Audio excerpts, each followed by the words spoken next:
Washington football. Woo!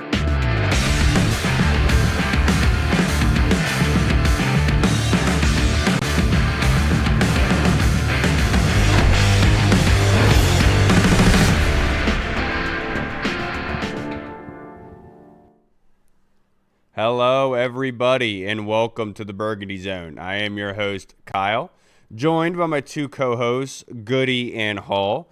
Goody, the title of tonight's episode is The Return of the Jedi, meaning Washington is getting back some players that are going to be huge for this organization, that the Jedi have returned in the fight against evil. So, Goody, I wanted to ask you first, yesterday being Thanksgiving, man, I hope you had a wonderful holiday, you as well, Hall. Did anything stand out to you? What's your favorite side dish? How was your Thanksgiving? Yeah, Thanksgiving went well. Happy Thanksgiving to everybody out there, all the, listeners. Just spent some time with, family. My mom's side, went to my mom's house, just ate, watched football, kids running around. It was pretty easy going. But definitely was looking forward to that sweet potato pie, and I got my hands on that, and I got some to take home. So after this, I'll probably be getting in the fridge and finishing that up. That my man, smart man, doing it in the morning too. That's the right way to go about business. Yeah, on Tuesday, Wednesday, we went out to West Virginia to see the Colonel, which was a fantastic time.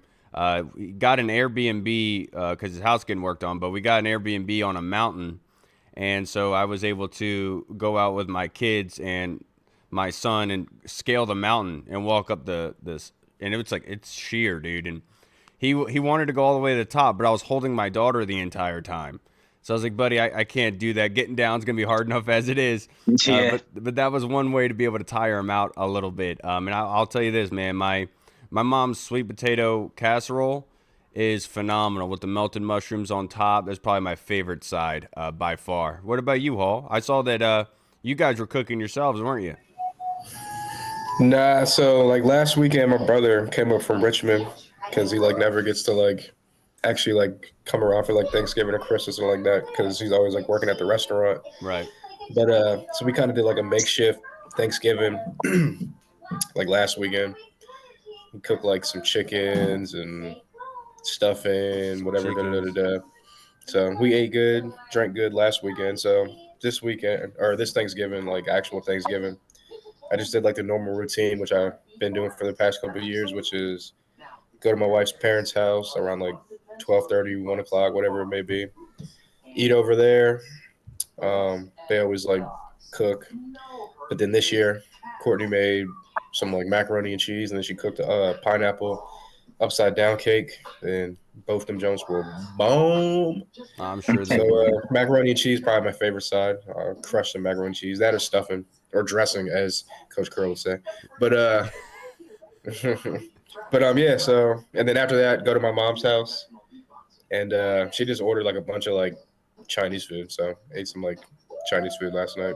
There you go. And watched some football. So all in all, it was a good Thanksgiving. Yeah, we got back from my parents' house in Germantown last night, and my kid, Cash and I, we went to the hot tub and had a lot of fun. They have a little arcade game in the basement, so I was letting him play that a little bit while I was recapping the Thanksgiving games, which is one thing I wanted to kind of talk about before we get into Washington going against Denver and the returning of the Jedi, so to speak. But wanted to talk about the recap of yesterday's games and what kind of stood out to you, Goody, from yesterday's games, because there's people talking that Dallas is quite possibly the best team in the NFL right now. What was your kind of recap of yesterday? Yeah, so I like how all these games lined up to be very competitive. They all had juice. They all were very exciting, which you don't really get, very often. So we got lucky yesterday. Even the Green Bay and Detroit Lions, they just looked like it was a dogfight, and that was the early bout.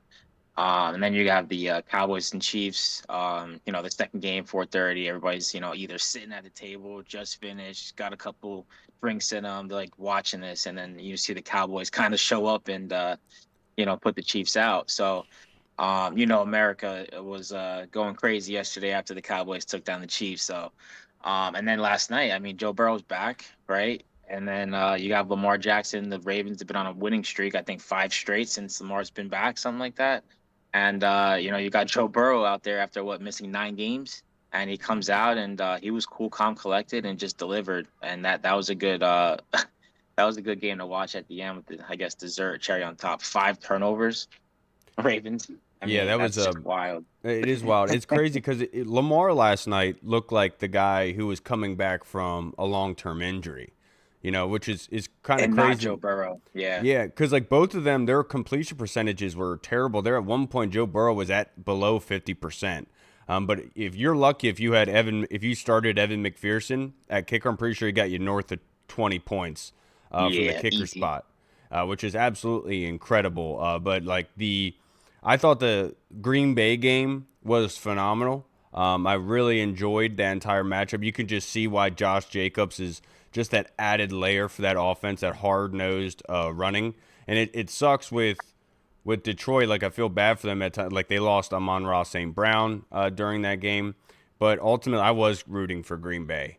There was a really bad defensive pass interference penalty called on Green Bay on defense, and immediately right after Detroit gets a huge play to Jameson Williams down the side, down the field, and it was like that's exactly why you don't call those type of plays because it would have been 3rd and 9, and now they have a first down, and now they're in the red zone. But also, I thought it was a great batch of games. It looked like 31 was the point number to get to win the football games yesterday. But you have to give a lot of credit. You have to. Unfortunately, I don't want to admit this, but you have to get a lot of credit to Jerry and Dallas for the acquisition of Quinnen Williams and George Pickens. Obviously, those guys have paid dividends for them, especially up the middle, being able to get after the passer.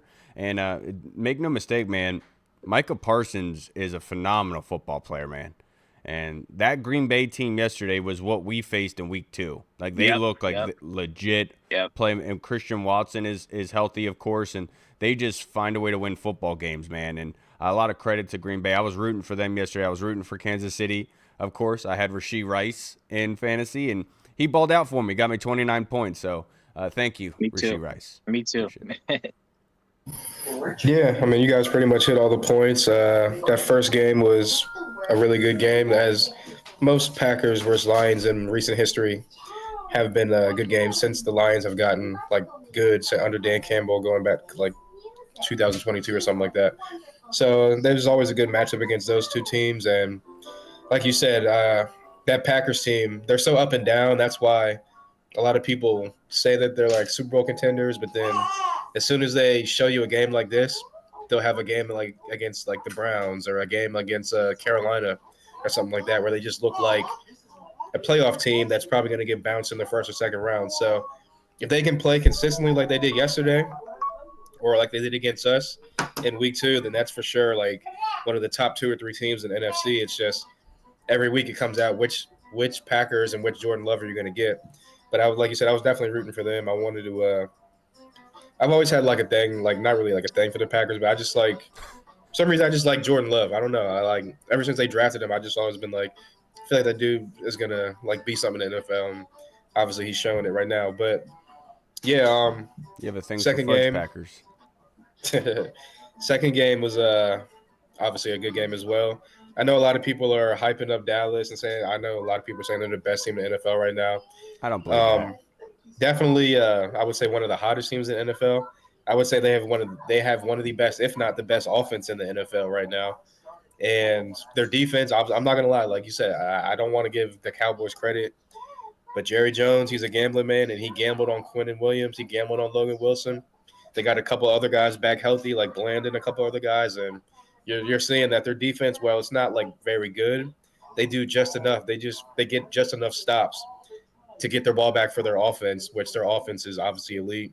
George Pickens was a great trade for them as well.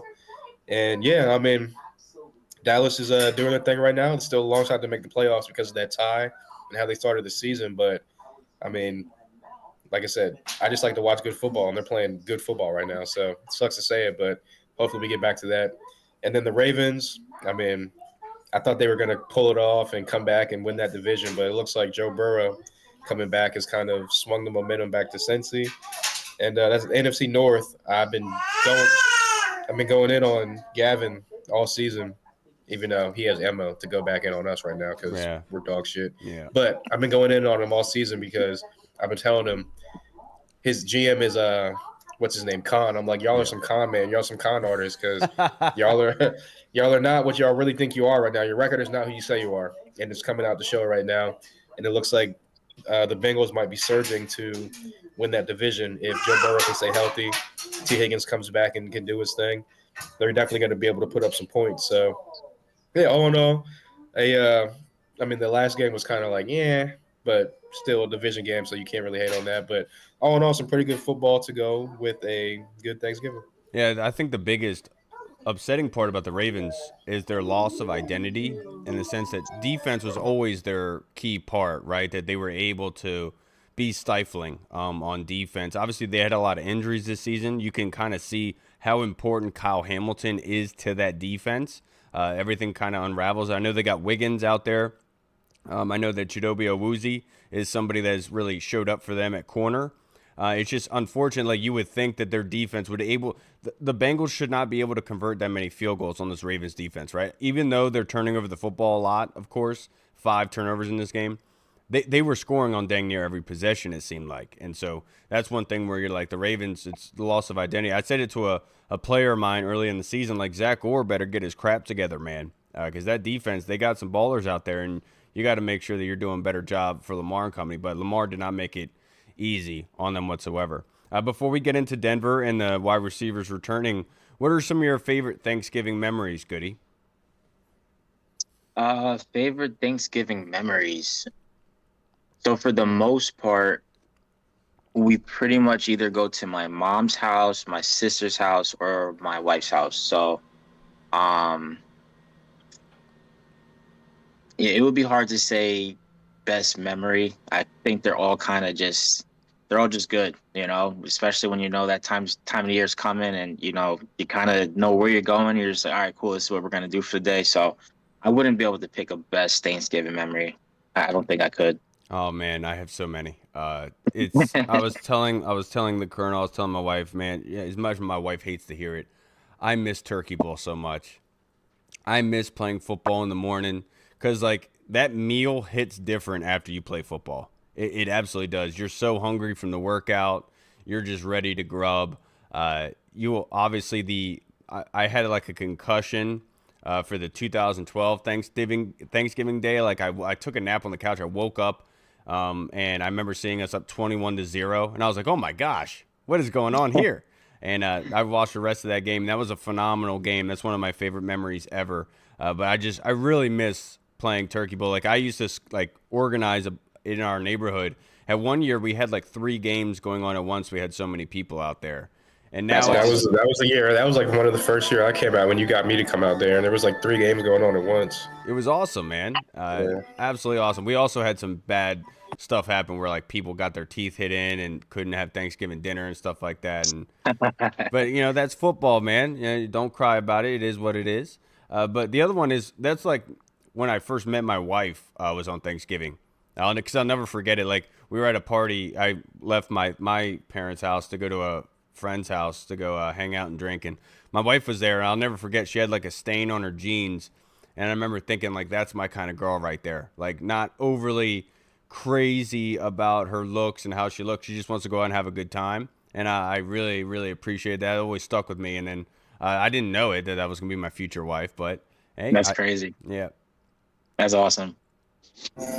Yeah, I would say I would give 2. I would say from like when I was a kid, I would say not like one of my favorite memories, but just one that like always like stood out was we go to like my dad's parents side of the house, my grandparents on my dad's side, and like they lived like down in Wheaton, and they would like my dad's brothers, he's like got 3 other brothers, just like I got 3 other brothers. So his brothers would come over, their kids would come over. They were always like their kids were always older than me, and yeah, so I'd be like, hanging out with like the older kids, like my older cousins, and like going my on a dad's walk. like, yeah, no, because I was still young. I was still young back Goody, then. don't laugh I at was still that. young You know what back I'm then. talking about. I know, trust me, I know. Yeah, but just like playing basketball, throwing the football around with them, like when I was like a kid, because I hang out with like my mom's side of the family more because they're like my age or like my brother Nick's age and stuff like that. Even Martin Malcolm's age, all my cousins on that side, and they're just like closer to me, like like proximity wise and stuff like that. Mm. We all just always hung out growing up. So going down to hang out with my dad's side of the family always stuck out because didn't really hang out with them like that, and they were always all older than me. But then talking about the walk, when I'll say like as an adult, like Thanksgiving, I would say definitely the Turkey Bowl. Like going out on Wednesday night, going to like Drinksgiving, getting like twisted or whatever. Waking up on Thursday, going out and sweating it all out, playing football, just having fun at the Turkey Bowl is definitely a memory I would say as an adult. And then obviously meeting up with like other cousins, stuff like that, going on the walk, just like kicking it with them. Yep. And those would be 2 memories from Thanksgiving, I would say. My favorite memory from the Turkey Bowls I scheduled was when Paige came out. He's in the military now. So Paige is like a wild dude. He's like a little scrappy little like he's a very different like spider monkey. Yes, very different, unique kind of guy. I would Definitely describe him as like one of those like anime type of guys that really watches anime. You know what I mean? Gotcha. But we were playing in the game in Turkey Bowl, and he was like, "Kyle, just let me get the ball. Just let me be quarterback." And I was like, all right, whatever. And he like literally lines up to take the snap from center and just hikes it, and then takes the ball and just literally sprints upfield. Yeah. Like nobody on defense moved, and we were all just standing around like, "Dude, you can't do that. You got to come back, man. You can't. This is not how this is gonna go today." He thought he figured something out. And do you remember when he tackled the dude and he got up and he did the Super Saiyan jump? He's like, Ah! It was so funny, dude. Hey, bro, everyone was looking at each other like, what? He just made like a regular tackle, just got up like Super Saiyan, just. Hey, dog, I completely forgot about that until you just Dude, mentioned so that. That's funny, hilarious. man. Oh, I miss Turkey Bowl. That is hilarious. All right, that was now, a good game. That was fun. That was fun. All right, guys, let's get into this this matchup against Denver. It looks like Noah Brown. Noah Brown's coming back. Hopefully, Terry McLaurin is coming back as well. They've been full participants this week. Do you guys, Goody, do you think that Noah and Terry will be on a snap count for this game? I would have to say yes. I feel like when Terry came back the first time, he was on a bit of a snap count. Whether it was You're right. defined as a snap count or not. It was.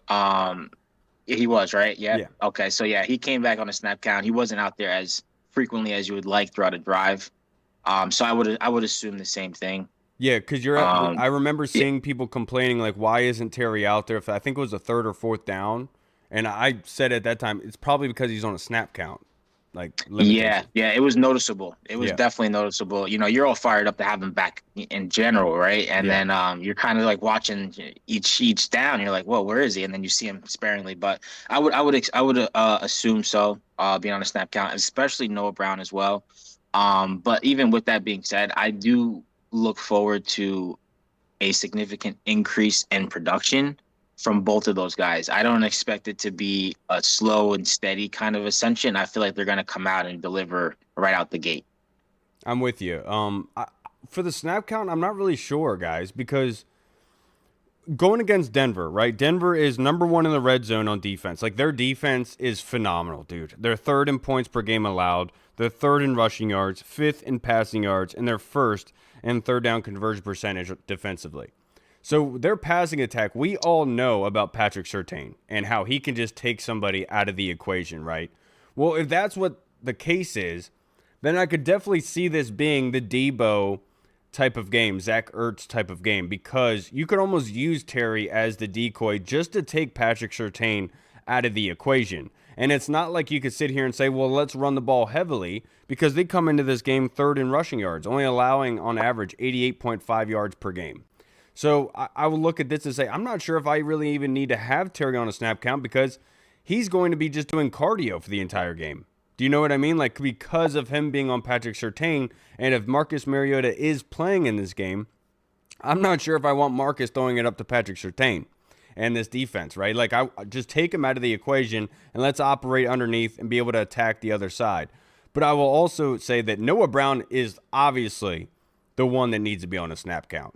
He hasn't played at all this entire season, so that's somebody that needs to have a healthy amount. But he definitely should not be playing the all offensive snaps, probably a quarter, if not a half, just because, like, at this point, wouldn't it be a liability given the fact that he hasn't played all that much? it's not like you're getting 100%. So just get him some reps, help him out every now and again. But I wouldn't imagine a heavy dose of Noah. But maybe I'm wrong about that, Hall.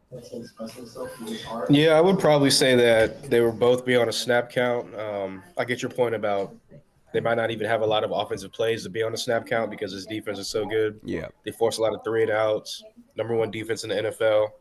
So definitely see where you're coming out with that. But I think that obviously, like you said, Noah, I mean, he's like the number one that'll be on a snap count just because he's oft injured. He's a guy that you obviously you want to work him back into practice and ramp him up, but you also got to ramp him up in the game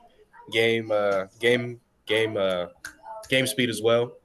And just like you said, kind of limited snaps, like just so you can get into the end of the season type of thing, where if when Jaden comes back, at least he has two or if not all three of his guys out there that were supposed to be out there since like week one and whatnot. So I would say definitely 100% Noah.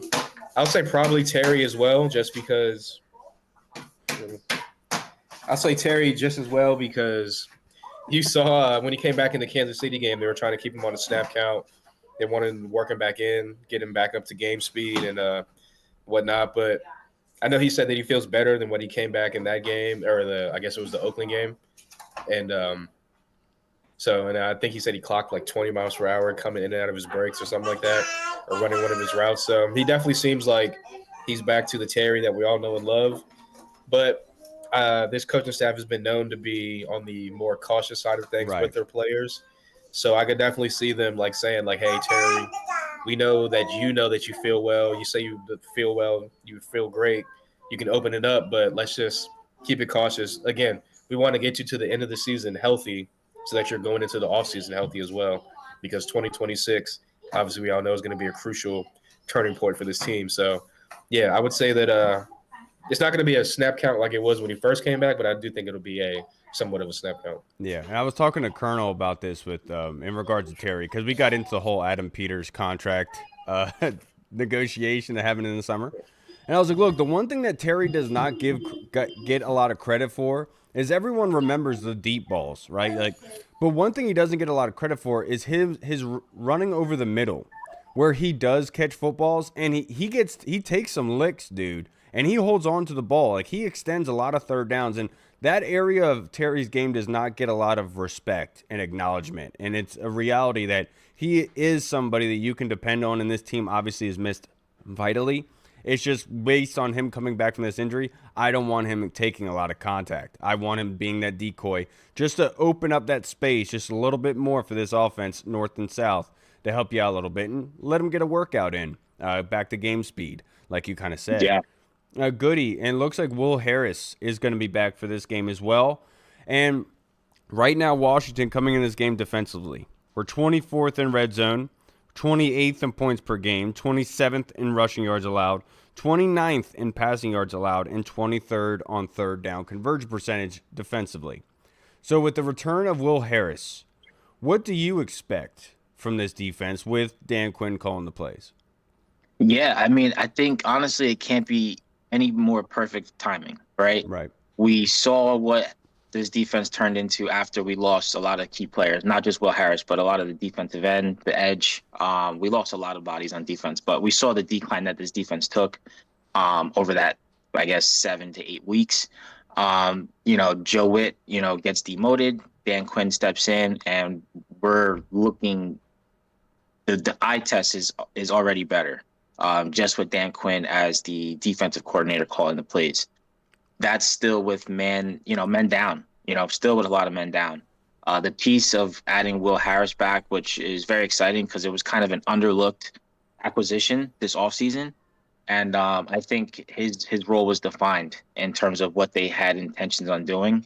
So getting him back with the, progress that we had over a week with BQ, calling the plays, I think this defense takes another step up, because, we took a huge step up last week from a small, cliff. But now with having Will Harris back, your main piece there, DQ calling the plays, I think this defense builds off of last week. And, you have a little bit more talent and flexibility in your defense by getting Will Harris back. Yeah, obviously Will Harris's defense on tight ends is very, very good, and that's something in this game you don't really have to worry about all that much. Of course, coming into this game, Denver is 17th in passing yards per game, and they're 10th in rushing yards per game. So obviously their running attack is what is vital for them, and obviously Bo Nix works off of that. Sean Payton is very good at having a balanced offense, and so that's one area that you could look at to say, well, this is the one where I would really wish that Marshawn Lattimore and Trey Amos were playing. Because with the attack of Troy Franklin and Cortland Sutton, you would feel very comfortable with Marshawn Lattimore on Cortland Sutton. And then with Trey Amos on Troy Franklin and that kind of deep passing attack that they kind of use with him, you would feel a lot better about that. It's almost like with Cortland Sutton, they use him a lot like George Pickens that Dallas does, where it's a deep field. They take advantage of the certain things. They want to use play action and get you over the top. And so in this sort of game, I think Will Harris will be vital for the middle of the field with Troy Franklin, and then allowing Quan Martin to really sit back in his center field zone and be able to stay over top of Cortland. But with Will Harris, I think that one thing that it can add to this defense, without a doubt, is his tackling ability. That's something that has been an issue all season long. And as much as everyone was complaining about the lack of turnovers from Cam Curl, this is one of the reasons why I kept saying that Cam Curl is vastly underrated, because he covers up a lot of deficiencies on this defense when he was here, and because he tackles everything. He's a fantastic tackler, and we're seeing it now that this defense is missing somebody like that. And as much as everyone likes to say Jeremy Chin was very good, he wasn't that great of a tackler. We'll go back to the NFC Championship game against Saquon Barkley, and we'll look at that one and just say he's not that good of a tackler. Even going to the Jeremy McNichols touchdown run early in the year, Jeremy Chin is not that good of a tackler. But yeah, sure, the turnover once and again is probably pretty good for you, but I like the assurance of every single day. But with Will Harris, I think that that's something that he can add to this defense, is just make it freaking tackles, man. Wrapping up and break it down. Stop just throwing your shoulder. Stop just throwing your arm at a leg and hoping that the guy goes down. And that's it's getting old. Yeah, biggest thing for me is everyone talked about how great of a communicator he is on the back end. Yep. He was the guy that was getting everyone like lined up, getting their assignments together on the back end, communicating like, hey, let's switch on this one, let's do whatever it is the DB's got to do on the back end communication wise, getting everyone lined up and in the right coverages and whatnot, and knowing what they got to do if the Bobby Wagner of the secondary. Exactly. If a different route combination is called X, Y, and Z, then they all know what to do because of Will Harris. And like the biggest thing for me also is he can, like you said, kind of put Quan back to his position that they wanted him to play in the beginning of the season, have him roam in the back end. Will Harrison kind of come down, play within closer to the line of scrimmage, play in the box. He can roam the intermediate level of the defense and let Quan kind of roam that back end and do what he did in the NFC Championship game last year, which is roam the back end and jump routes and try to create turnovers. And like you said, the biggest thing as well, number 3, is the tackling. Hopefully, obviously he's coming back from injury. We don't know what his level of play will be, but one thing that about Will Harris that was talked about coming into this was he was a physical player that can play in the slot. He can play on the back end.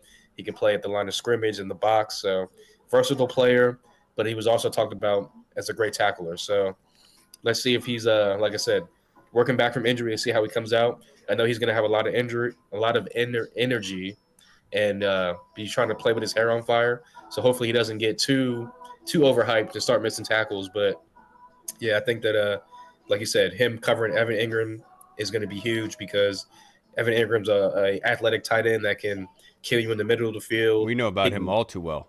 Yep, they can flex him out. He can run routes on the outside as well. So that's definitely the safety blanket for Bo Nix in this offense. I completely forgot Evan Ingram was on Denver. So yeah, I got him on my fantasy team. He's hit or miss, but whenever they get him involved in the offense, he's getting 5, 6, 7 catches for 60-plus yards or something like that. Red zone target as well. So, yeah, he's definitely a guy you got to keep your eye on. And Will Harris is a guy that can hopefully come back and lock him down. Yeah, a lot like Treylon Burks. His biggest issue is just staying healthy, right? Yep. And Chris Comer, before we get into fan questions, Chris Comerton put this in the Discord. He said he heard Art Monk died yesterday. He heard it was fake news, BS. So I Googled Art Monk, and this popped up. but no articles or anything saying he passed, so guessing it's definitely fake. And then he looked at Google, and Google showed that Art Monk died on November 27th, 2025. But then Chris Comerton said he's definitely still alive. I hate the damn internet sometimes. So I don't know what Google's doing. I hope Art Monk is okay. I hope that's not I saw true. someone on Facebook say that, and I was like, Yeah, huh? very, very weird. I was like, head scratcher. I was like, I haven't seen nothing on Twitter. You would think the team would be the first to say something. I was like, I don't know. And they just like retired his jersey. Gave him that ceremony not too long ago. I really hope that's not true. But the first question we have in the Discord from Tim Towner. Goody, he says, please share your thoughts on wide receiver 2 going forward. Noah Brown, Deebo Samuel, Luke McCaffrey, Jalen Lane, Treylon Burks. He said George Pickens, question mark. He said, note, in my opinion, the free agent market is thin. Yeah, this is a tough one. Wide receiver 2, and I'm assuming this is not for this year, it's for like next year moving forward, right? Yes. Yeah, so wide receiver 2. It's really hard to say. Debo's here on that 1 year. We could bring him back. Will we? I'm not sure. I don't see Noah Brown being the number 2, even if we do retain him next year, which I wouldn't even be surprised if this regime would, because they've already kind of dealt with him as long as they have. They obviously like something that he brings to this system and this team. I mean, Luke McCaffrey would be kind of a stretch. If that were the case, then you would have some very upset fans, or a lot of fans with question marks in terms of what are we doing this all season. We have Luke back as our number 2. He's just kind of got hurt, couldn't really finish out his season and continue to improve. But maybe somebody out the draft. Maybe we get somebody in the draft that kind of pops throughout the summer. That's a really good question. Number 2 moving forward is really hard to say right now based off of where we actually stand. Yeah, and I'm going to be starting to scout here very soon for the NFL draft. December, I think, would probably be a okay time to start. I was going to do it in November, but I'm very excited to start looking in. And I honestly, to be honest with you, Tim, I think that Deebo Samuel is probably your wide receiver 2 going into next season. I think that you do retain him. It's unfortunate because you've gotten a lot of production out of Deebo this year, but you haven't been able to really see this offense with everybody on the field. And so it's hard. Like, I want to see what that would look like with Terry being able to do the north and south, kind of forcing defenses to respect it and allowing Deebo to operate underneath, then giving your offensive line and your rushing attack somewhere to breathe, And I feel like those are 2 great pieces you can have to start with going into next season. And if you do have a wide receiver fall into your lap, either in the first round or second round, it doesn't withhold you from making that move.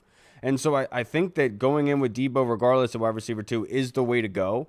And let's see how it plays out. But ultimately, I still believe that D-end and rusher is where you need to go with this coaching staff. What they do really well at, that's what you should be looking in for the draft. But for wide receiver 2, I think it's Deebo. And as much, I know you wrote George Pickens, but George Pickens isn't leaving Dallas. I think Jerry's going to do whatever he can to retain him. They know what they're doing this season. They want to keep Dak happy. They know that offenses really help move the needle for the NFL, obviously catering their rules in every aspect in order to help the passing game. And I think that that's something that Jerry knows that they can't just let slip out of their fingers. They'll pay whatever they need to. Yeah, George Pickens is not leaving Dallas. I'm pretty sure he wants to be there. Now, we know George Pickens is a little prickly, I'll say that. So if they try to franchise tag him and not give him a long-term deal, we'll see how that goes. But Prickly. Again, we all know that once you get franchise tagged, you don't really have a choice. You have to pretty much play for that 1-year deal out. But long story short, he's not most leaving players Dallas. don't mind the franchise tag because it's an average of the top 5 paid at that position anyway. Exactly. So you're getting he's a gonna good get his money. year bonus, right? Yeah, players want the long-term deal because it's a long-term security. They want the guaranteed money. But to your point, you're still getting that 1 year of guaranteed money, Right. And then you're going to hit the market again next year and still get even more guaranteed money. So, yeah, we'll see how that plays out. But he's not getting out of Dallas. That's literally probably going to be impossible. Yeah, like you said, I would say as of right now, if I had to say who's going to be wide receiver 2, I would probably say Deebo, just because You have the limited draft picks. You don't have the second round draft pick right now. So, say they do go DN in the first round. At that point, unless you're somehow, I mean, you're not going to trade up and give up more assets. So, you're Right. probably not going to be able to get that receiver until the third round. Obviously, the receiver class is deep every year coming into the draft in recent years. So, Terry's a third round pick. You can find guys in the third round that can become that guy.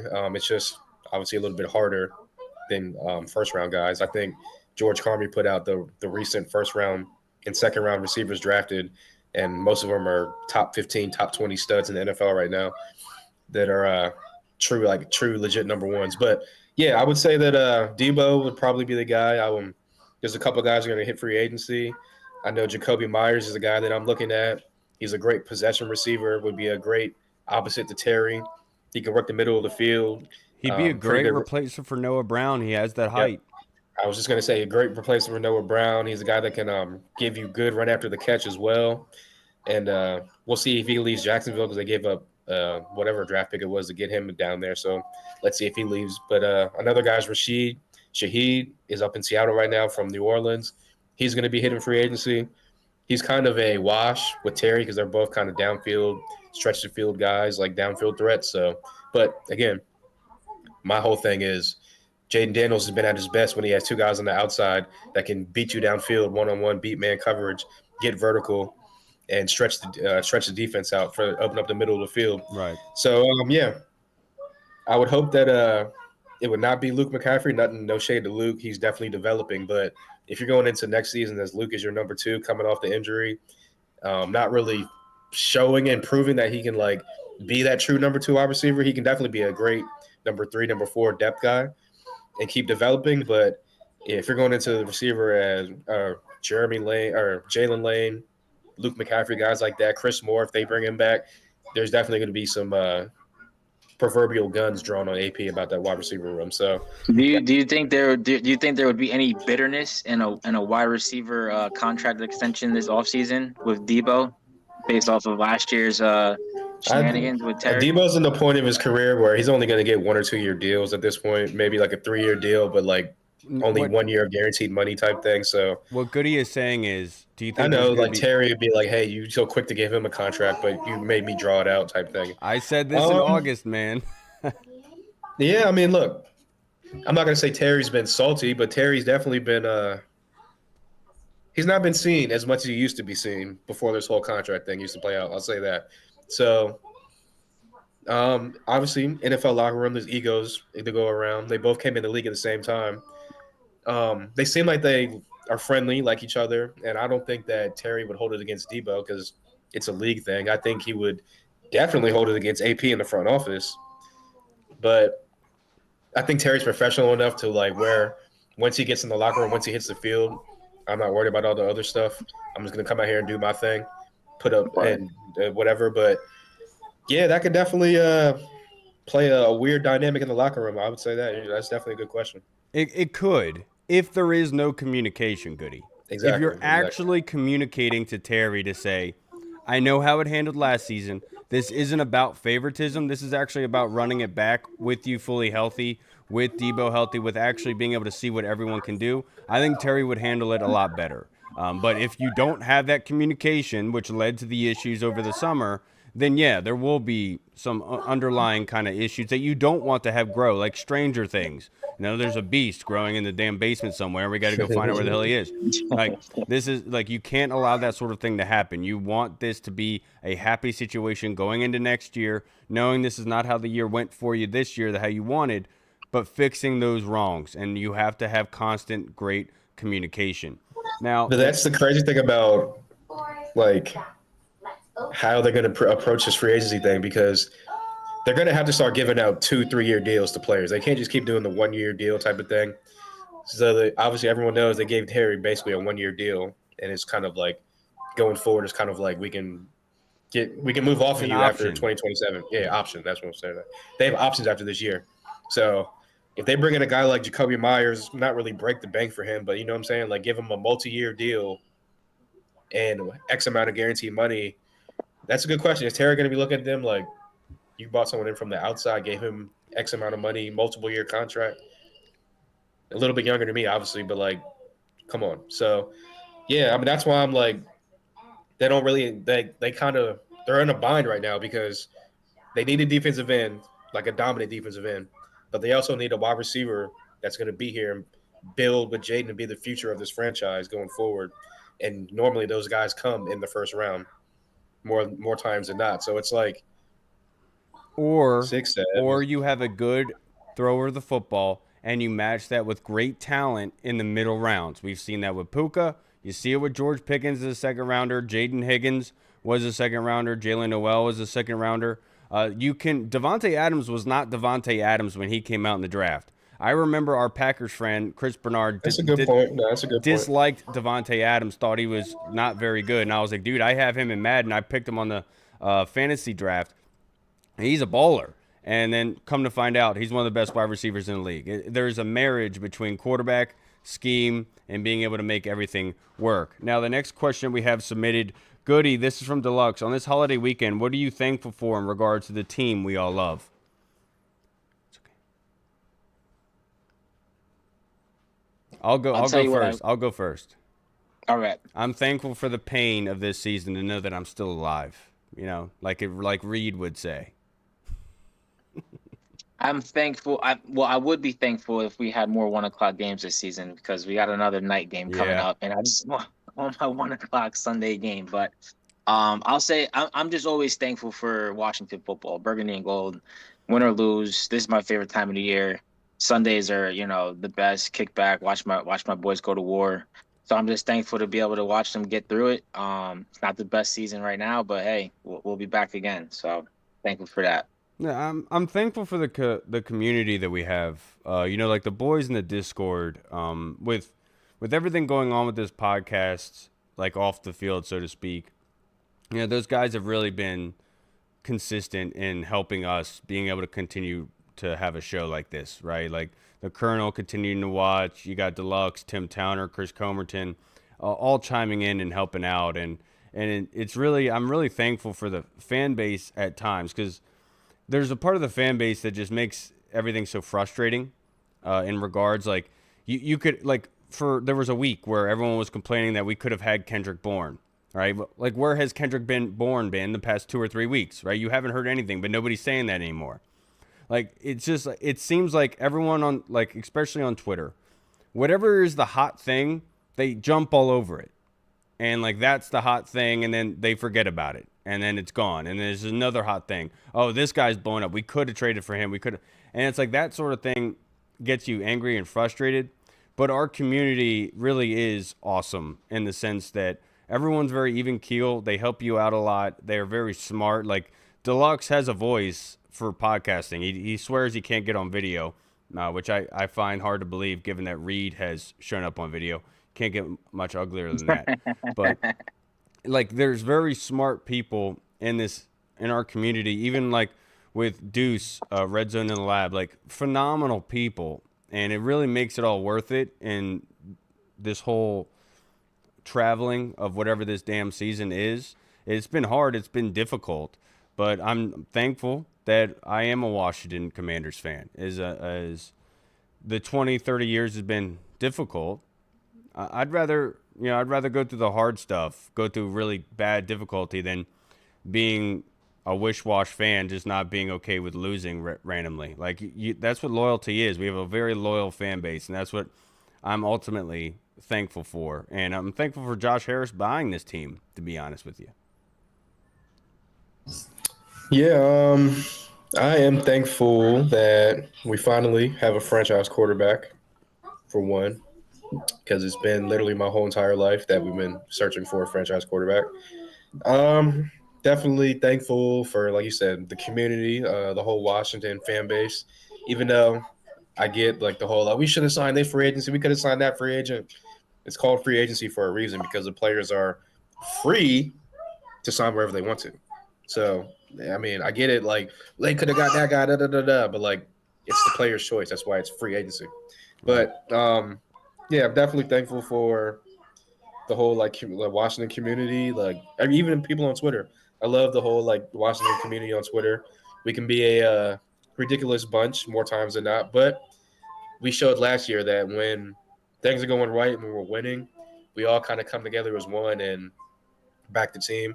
And like you said, obviously this year has not been the year that we all wanted to, but you can just look around the league and look at the Lions, look at the Chiefs, look at the Ravens.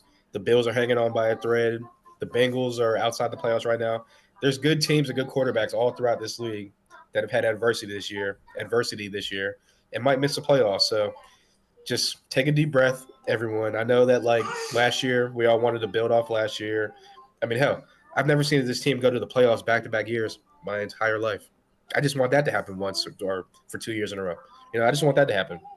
The little things, but just be grateful for the little things. Grateful for this team, and be grateful that we're all able to still watch this team on Mondays, Thursdays, and Sundays, and be thankful to Josh Harris, like you said, that bought this team, and be thankful that we got Jaden Daniels because they are putting the spotlight back on this team. We've been in the dark for so long that I feel like as a fan base, sometimes we want to be in the dark. We like the dark, but like sometimes you got to grow out of it. Like, man, you got to get into the light, come into the light. It's a good place to be. Yeah, I just need Twitter to stop claiming that everyone is racist against Shedeur Sanders and doesn't want him to do well.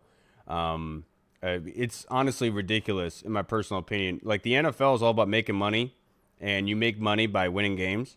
And if a team feels that you can help them win football games, they're going to draft you. Mind you, let me remind you that last season, there were multiple African-American quarterbacks selected in the top 10 of the draft.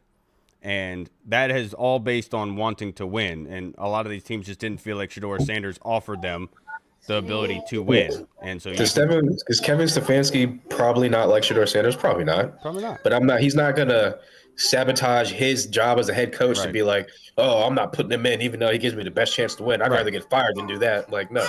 Coaches got egos, but they ain't got them big egos. Like, come on. Right. They all want to keep their job. Like, they don't want to get fired. Like, they want to look good. They don't want to look bad, right? And it's all just ridiculous. I understand where it comes from. It's just we don't need to point to that every single time something like this happens. You know what I mean? Like, it's just every single time. Let's calm down a little bit. All right, guys. Now, the next question from Deluxe Goody. 2 questions on the returning players. Who are you most excited to see come back, and who will have the most impact? We kind of talked about it already, but between Will Harris and Scary. Yeah, and Noah. And Drake Jackson, we're going to see his possible coming out party for Washington as well. Wow, see, that's another. I wasn't aware of that either. So that's really exciting too with Dan Quinn, Will Harris back and Drake Jackson some edge help. That's pretty cool. Most excited between Noah Brown, Scary Terry, and Will Harris. I think I'm gonna go with Terry McLaurin. Scary Terry, my guy. Whether Mariota. Did Mariota? Yeah, they did. They played together like 2 or 3 games. Yeah. Yeah, right. So that's good because Mariota's got his legs under him. He's obviously known that this season he's getting a lot of burn. Scary Terry's coming off of a couple injuries, but having him back out there, definitely most excited to see. Anytime the guy touches grass, good things are gonna happen. We saw that when he did return, making those crazy catches, sideline toe taps in the end zone for touchdown. Like, the dude is legit. I don't care what anybody says. He is definitely the most exciting thing on this offense. When he's on the grass, the whole team's better. I'll say Will Harris because Goody already took my boy. Obviously, everyone knows I would already take Terry. But to make it a little bit more interesting, I would say Will Harris just in what can be added to the defense, which, like, I think Jeremy Reeves has done a phenomenal job coming in and doing what he can. He hasn't been the issue as to why the defense is as bad as it is. But I'm really hoping to see Will Harris come in and be able to help with some of these deficiencies defensively. And also, I'd put in there Daron Payne. Maybe we'll actually be able to see Daron Payne come in and then move Johnny Newton to the outside at times to be able to help with the edge setting in the run game. Can't stress this enough. Every single team is running to the outside on us at ease. Whenever they want, they're getting chunk yardage. That has to be eliminated. And you can do that by adding somebody like Johnny Newton to the outside with Daron Payne and Javon Kinlaw in the middle.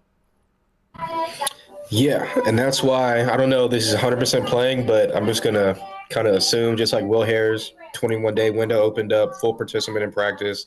He's Dan playing Quinn Sunday said night. In his presser that he had more confidence of Will than he did with Terry. Right. But I was talking about you talked about the edge. If Drake Jackson is a guy that 21-day window opened up, full participant in practice all week, I'm just gonna assume. I don't know what's gonna happen, but I'm gonna assume he's gonna be out there on Sunday night. So I'm excited to see what he's gonna bring to the team. Like you talked about, this is a team that obviously needs edge help in the most craziest dire need necessary right now. Hopefully, he's a guy that's gonna be able to set the edge. Maybe And we can get a add little some, Emmanuel Forbes action going on with yeah, Drake maybe we Jackson, get some former first round exactly. pick. Exactly. Get some get a new scene, change of scenery, new team, new look on life, coming back off the injury, missing all that time. I think he missed all of last year or something like that. So definitely a guy that could be a Sight for sore home eyes. run. Yeah, no, it could be like a little sneaky pickup from AP just because he knows from San Francisco, kind of knows his potential, and if he can provide some explosion off the edge, maybe get after Bo Nix. This is not an offense that, although our defense obviously is really, really leaky, they make bad offenses look like good offenses. They make great offenses look even like Hall of Fame offenses. But we've seen that Bo Nix has kind of been up and down all season. This entire offense has been up and down all season. I like RJ Harvey, but J.K. Dobbins is out right now, so their lead back is out, and they have This is like Troy Franklin. it's kind of like a clunky offense. When I Right, think about Denver's exactly, offense, kind of clunky, not very finesse. They kind of just ease it out, like they just grind exactly. it out, kind of. Yeah, It's Troy easy when you have Franklin a top scares me. defense in the NFL. Exactly, you don't got to do much, but Troy Franklin scares me more than Cortland Sutton. So they don't really have like a crazy explosive offense outside of Troy Franklin, speed guy, can stretch the field, played with Bo Nix at Oregon. So they definitely have that chemistry together. So yeah, but outside of that, like I just want to see what Drake Jackson can bring to the team, not only this game but down the stretch. Hopefully, he's a guy that can not be a centerpiece of this defense. Maybe, hopefully, he will be, but a guy that can be another added rotation or added layer of this defense in 2026. Yep. Cortland Sutton has been their deep ball guy too. That's where they've Yeah, been yeah, I know. focusing I'm on. saying like he's like you said, he's not really like a speed guy that's going to burn you right outside. He's like a 50-50 guy. Yeah. But Well, Troy he's a big Franklin, body. Yeah, he's a big body dude. yeah, I mean, he's a 50-50 guy. Troy Yeah. Franklin's a guy that he can just burn right past you Yeah. and get you guys looking like this with your hands up, like who got him? Like what's going on? Now I the don't want to next see that. I don't wanna last see question that. we have is from Ken Johansson. Thank you, Ken. I hope you had a fantastic Thanksgiving with your family, brother. This question is: with defensive coordinator Joe Witt no longer handling play calling duties, should or shouldn't the team move on from him at this point, Goody? At this point in the season, I would say no. He was here for the high, let him be here for the low. Let him finish it out, where he is. He obviously got demoted to that position for a reason, unless they would have just kind of sent him home initially. Moving forward, I mean, maybe still keep him on. This is a role that he kind of grew up, like he grew in the league running this kind of role, right? DB's coach. So put him back there, even bring him back as long as he's, I mean, the defense is obviously not what the picture was supposed to be, right? For whatever reason, I'm sure there's multiple, but they have to iron that out. I don't think it's just because Joe Witt was calling plays, right? I still think he has the NFL mind of a decent coach, right? He's had the track record to prove it. So even retaining him next year and keeping him in that same role that he's in, I don't see that being like a harmful thing to this team. It's more or less whether Dan's going to continue being the defensive coordinator next year, or who he's going to bring in and how that's going to trickle down with what they already have on that staff in terms of coaching. But yeah, in terms of firing him this season, they would have done that when they demoted him. So they're going to keep Right. him on, obviously, let him ride it out. Thank you. And I wouldn't even be opposed to him kind of retaining that job next season. It's just kind of the real question is who's going to be the defensive coordinator and how that's going to affect what they want to do. Yeah, and in my personal opinion, Ken, do I think that he's going to be DC next season? No, but I don't think that they're going to walk away from him.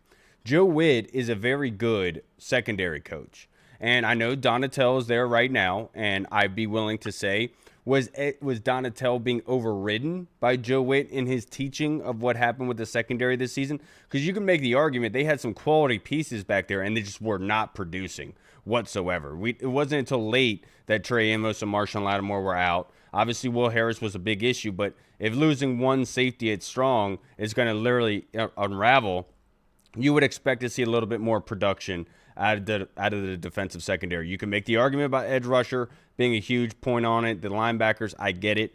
But just saying that I think if there's anybody to walk away from, I would say it's Donatel. You know that Joe Witt is going to do well as a secondary coach. I would put it up there with like a Jim Tomsula type of thing, where Tomsula was not a great head coach, but when he was a defensive line coach, phenomenal. He got a lot out of his guys, and I think that that's what Joe Witt's kind of area of expertise is. And I know that Dan Quinn is very loyal, and I don't find it to a fault, but I find it that he doesn't want to look at it as saying it was a bad move altogether and parting with that relationship, because I guarantee you Joe Witt's going to get a similar type of job somewhere else, and you're going to have production out of it. I want to see this thing do well, and I think Joe Witt as a secondary coach is the type of mindset you need from a secondary guy, speaking as one myself. So I'll say that I think that Joe Witt is retained as secondary coach, and they'll go outside for DC. Yeah, I mean, I definitely think they're going to go outside for DC. I don't think they're going to promote from within. They're going to go outside of someone from throughout the league. Maybe Al Harris. I know he's the hot name because of his relationship with Dan Quinn. And I know, a guy like Wink Martindale might want to get back into the league. So we'll see about that. But as far as Joe Witt goes, like y'all said, obviously they're not going to let him go this season, or else they would have done it by now when they demoted him from play calling. But as far as next year, I know people say it's tricky, but for me, it's kind of like, I know you're like, oh, let's put him as like a passing game coordinator or the DB's coach. But, I mean, you could have other guys, kind of like similar to the Terry situation. You could have other guys on the coaching staff like, this guy wasn't good. This is a results league. Why is he keeping his guy around? Like you said, loyalty, not loyal. You don't look at it as loyal to a fault. People might look at it as loyal to a fault because it's like, this guy wasn't producing, getting the results. Why are you keeping him around and getting rid of someone else to put him in their position? Like, maybe that guy didn't do anything wrong. It's like one of them type of things. So that's what I mean. Is like, you can't like demote a guy and then like replace him and then kind of like move everyone else down the food chain again. As like a guy like Jason Simmons, I'd be like, well, when am I going to get my chance to like move up? Why are you moving me down to keep your guy around? He's not secondary coach. Simmons? He's a DB coach. No, he's a passing game coordinator for defense. Oh, yeah. So that's what I mean. So it's like Donatel. It's Donatel who's a secondary coach. Donatel's DB coach. You're right. My bad. I got him flipped around. So, yeah. So, like, maybe a guy, like, maybe those two are looking at it like, well, I was doing my job, but, like, it's your fault that the secondary was so bad. And now you're keeping him around to, like, demote me. And that, so, again, coaches have egos, just like the players have egos. So, me personally, I just think that it would be best to, like, cut ties, go their separate ways. Maybe they reunite at some point in time again down the line. Maybe they bring him back in, like 2 years from now, something like that, when other coaches move on. But I just think that if you're going to retool the DB room and that the whole secondary coaching staff, I would rather have all new coaches come in rather than demoting a guy and keeping the same guys around, but demoting them to lesser roles. And I got you know what I'm saying? So that type of thing. Well, speaking as like somebody who's a secondary coach that's in charge of it, if you constantly have these communication issues defensively, something's going on in those meetings, right? And I don't think that's on Joe Witt. I think it is on that secondary coach, because it's Joe Witt is calling the plays, and that needs to be vocalized of what needs to get done. And it's not like Joe Witt's the one that's doing it, right? I think that secondary coach has a lot to go into it. So I would venture to say that if you do walk away from Joe Witt, I still think if you have Donatel as secondary coach, you're still going to have those communication issues, right? So That's what I'd be willing to argue. But to wrap this up, boys, what do you think about this game on Sunday night? Going against Denver, I'm pretty sure we're at home. Sunday Night Football, another primetime game, Goody. How do you see this playing out? How can Washington win? Yeah, so I think Washington can win by kind of copying and pasting what they did in Spain, but doing it with a little bit more execution. And what I mean by that is just run the football, run the football, have possession of the football, keep the other offense off the field. What we've seen this team do this season is even if we're in the fight, kind of going, standing toe to toe, any bit of breach that we give up tends to expand. It's like a cracked windshield. When you get that one little pebble Right. that hits it, within the next 8 minutes, quarter or so, that little crack looks like, the size of a basketball. And it just gets bigger and bigger and bigger. So I think we have to possess the ball, run the ball, let that be the identity, punch them in the mouth, and put up points on the board when we're in the red zone. Also, I'm kind of I appreciate the confidence and the tenacity of this team to go for it on situations when they could just easily get the 3 points, kick the field goal. I mean, easily is kind of not the best word to use because we haven't had the best field goal kind of operation this season, but we do have a new kicker in the house. So I would say this year to definitely be taking the points this week. Take the points when you're in there. Get back, kick it off, play defense, get the ball back, and just keep going down. And running the ball, possess the ball, and take the points when you can. Yeah, I think for Washington in particular, it's about making Denver play your game. And Denver's defense is very stingy, right? So especially with the pass rush that they have with Benito, with their secondary, they're very strapped. Vance Joseph is a very good defensive coordinator. If you get forced into a passing one-dimensional situation, it's bad. It's going to be bad news all over again, a 45-7 type of game. So you have to make things difficult on Denver's offense. You cannot allow them the easy, explosive plays. Denver offensively, they're 14th in red zone, 16th in points per game, 10th in rushing yards, 17th in passing yards, and 19th on third down. You have to make it difficult in their offense. It cannot be easy. If you're able to keep it low scoring, you might be able to have a chance to win this football game, as crazy as it sounds, but you have to keep it close. You cannot get forced into a one-dimensional area. That's where Denver really clamps down on other teams, and they get up big.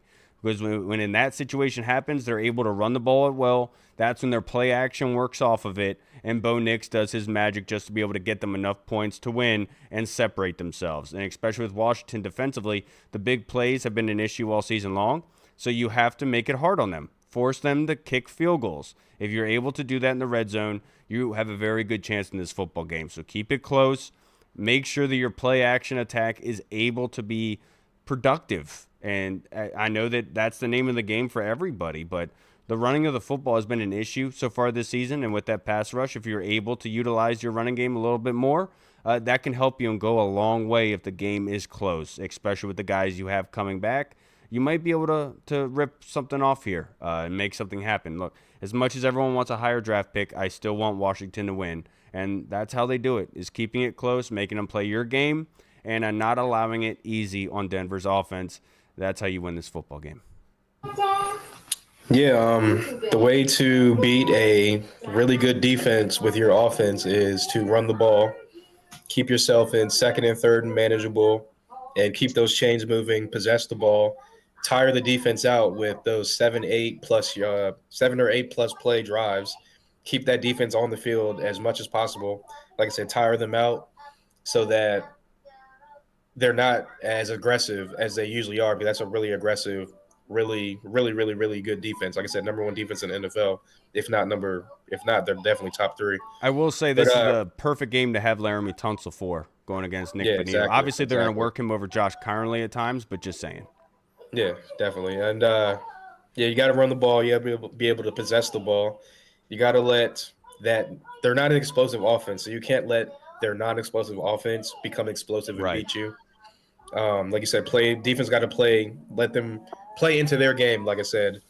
This is not a team that is going to go on those 7, 8, 9, 10-plus play drives, drive it down the field. They're going to have to play disciplined defense, stop the run, and make Bo Nix beat you. This is a guy that's going to give you a couple inaccurate passes. He's going to miss a throw or two on a drive here and there. He's not a guy that's going to be really, really efficient.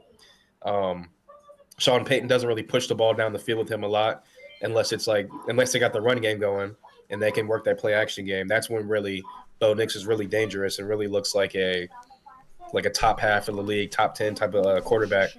So you got to be able to run the ball on them, keep that defense on the field, and you're going to have to be able to stop the run with RJ Harvey and even Bo Nix to a certain extent, and make Bo Nix beat you on offense.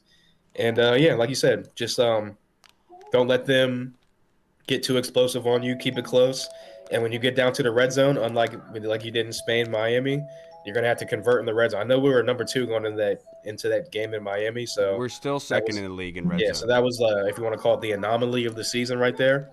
So once you get down to the red zone, I know Dan likes to be aggressive and go for the touchdown instead of like take the points. But this is a team where you might have to just take the points this week and kind of keep it close going into the fourth quarter. And like I said, just kind of let Bo Nix and that offense beat you if they can. Yeah, this would be a fantastic game for Jalen Lane to do something at punt return. I know that he's been limited this week, but hopefully he does play. All right, everybody, that's going to wrap us up for this episode. Do you want to say bye? Bye. Can you say Happy Thanksgiving? Happy Thanksgiving. All right. Any last words, guys, before you get out of here? What's the predictions? Washington wins 24-20. I got Washington winning. Let's go 27-26. So this season has pretty much been mirrored like my fantasy football season. We were 4-2, and I've literally lost every single game since. Finally got a dub this past weekend. I won by 1 point. So I'm gonna say that Washington somehow, some way pulls out the win. This is the one win of the season where everyone says, "Hey, I don't have a shot. They're not gonna win this." This is the team they beat, where everyone does give them a shot to win. It happens once a year, every single season. It's going to be a close one, low-scoring game. I'll go Washington 22, Denver 20. My man. All right, everybody. We'll see you again on Monday for the recap of Sunday Night Football. Thankful for all of you. If you made it this far, you're a frickin' champion. I can't thank you enough for doing so. I'm thankful for my co-hosts here for sacrificing their time and things with their family to be able to make this happen and to continue doing this every week. I know it's a hard season to do it for, but you guys are champions. I'm thankful for all of you. Thankful for you too, and somewhat thankful for Reed. All right, everybody. We'll see you again. I just want a closing prayer. I just want to say, Father, thank you for blessing us with this podcast. For everybody watching, if anyone is struggling at this time, please be with them. Please be with all the injured players, and hopefully Jaden Daniels is healthy, and those dealing with illnesses and all over the world, persecuted Christians, please be with them. Thank you, Father, and amen. Thank you, everybody. We'll see you again on Monday. Have a fantastic weekend. Enjoy the games and enjoy Black Friday if you celebrate. I know a lot of people are putting up their Christmas decorations. Mine are already done, so I'm chilling. Have a great weekend, everybody. We'll see you again on Monday. I'm Kyle. I'm Hall. Goody.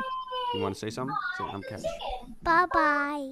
All right, guys. We'll see you then. Washington football. What's up, everyone? This is Kyle from the Burgundy Zone. We are releasing our own merch to support the show. If you want to rock the Burgundy Zone logo or you want to see Reed's face on your shirt, we got it. We're starting with t-shirts, hoodies, and zip-up. So if you're a fan of the show, make sure you snag one before they are gone. Check out the link in our bio on Instagram, or you can find the link in the description of the video. Thanks again for all your support.